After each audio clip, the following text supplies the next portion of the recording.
Hi twelve எம்மதமும் சம்மதம் அப்படின்னு சொல்லிட்டு நேற்று பார்த்தீங்கன்னா சர்ச்சுக்கு போயிருக்கிறாரு. அதுவும் எப்படி போயிருக்காரு அப்படின்ற வீடியோவை நீங்களே பாருங்கள். அதுக்கடுத்து கோயிலுக்கு போயிருக்கிறாரு. அப்புறம் பார்த்திங்கன்னா தர்கா, அதாவது மசூதிக்கு போயிருக்கிறாரு. இதில் எல்லாமே சாமி தானே, ஒரு சாமியை கும்பிட்டா போதும் அப்படின்ற மாதிரி தான் ஒரு சில பேர்லாம் நினச்சிருப்பாங்க.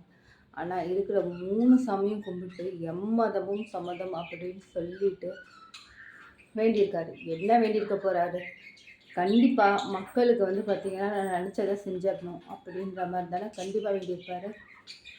இது எல்லாத்த விட அவர் எதிரே பார்க்காத ஒரு விஷயத்த பார்த்திங்கன்னா மக்கள் ஆகிய நம்ம செஞ்சுருக்கோம். ஸோ அவ்வளோ பெரிய இடத்த கொடுத்துருக்கோம். இப்போ பார்த்திங்கன்னா ஒரே ஒரு வாய்ப்பை தானே கேட்குறாரு.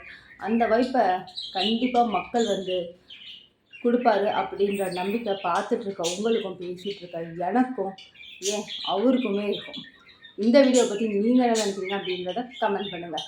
மறுபடியும் நம்ம வேறொரு வீடியோவில் டக்குன்னு செஞ்சுருவோம். டாட்டா.